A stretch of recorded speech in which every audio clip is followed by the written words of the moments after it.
I'm going to read a short statement. Then if there are questions, I will read this.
The country mourns the fallen Iebc official, Daniel Musyoka, the Embakasi East returning officer who was found murdered in Oloitoktok.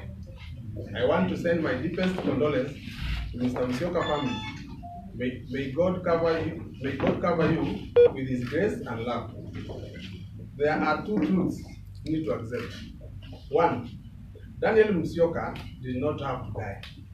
Two, if we had done our duty as society, then Mr. Musyoka will be at home with his wife and children right now. Daniel Musyoka is the latest long and sad line of lost life, broken limbs, and shattered lives in Embakasi. Why always Embakasi? Because violence, when unchecked, breeds to more violence.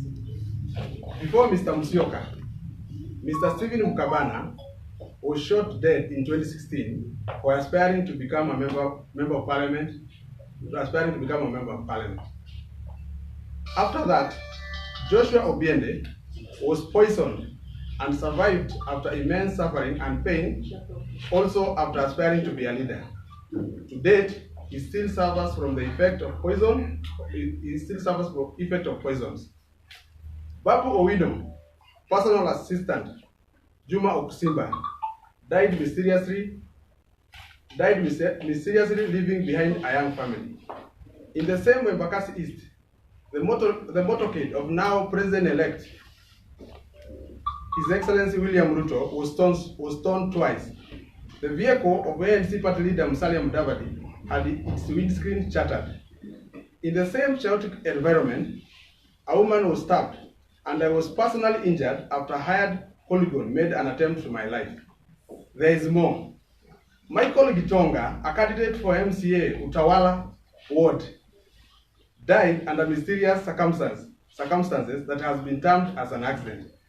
In all these cases, no perpetrator has been brought to book, no arrest has been made, which is puzzling because one can easily put two to two together. We must address the lapse that preceded the disappearance of Daniel Musyoka. Mr. Musyoka did not have security that he was entitled to. If he had a bodyguard, he would have been with him at all times and possibly saved his life. If the OCS and OCPD had assigned Mr. Musyoka a bodyguard as required, I challenge them to give the media the name of the bodyguards. The OCS and OCPD Embakasi allowed criminals to access Embakasi Tallying Center at East Africa Aviation School against the law. To provide a conducive environment for the Iebc official, only accredited agents were to be allowed to access the Tallying Center, and the names of these agents were available at the Iebc agent attendance register daily. At one point, the deputy RO noticed the presence of intruders and tried to eject them from the tallying center. However, Babu Owino stopped the RO. Babu Owino had entered the tallying center accompanied by a battalion of unknown suspicious individuals. Once inside, Babu Owino went ahead to pressure the RO, the late Mr. Musyoka, to doctor the result, a demand Mr. Musyoka rejected. In a grave fear for his well-being, Mr. Musyoka never left the tallying center during the electoral process. He even slept there because of hooligans who followed him at every turn. Babu Owino and his team camped at the tallying center in 2 cars. Babu Owino official car, which was full of gun and machete, and a small car, Fielder, which was also full gun. The Fielder car is the one that was monitoring Mr. Musyoka movements.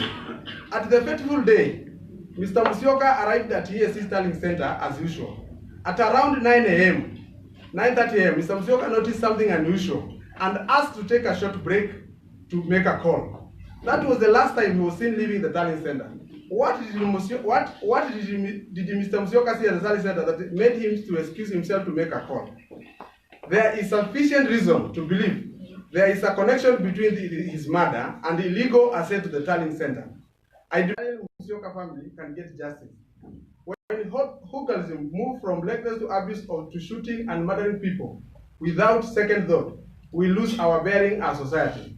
And given that the people of Embakasi have lost confidence in the senior law enforcement officers in Embakasi, I demand the following.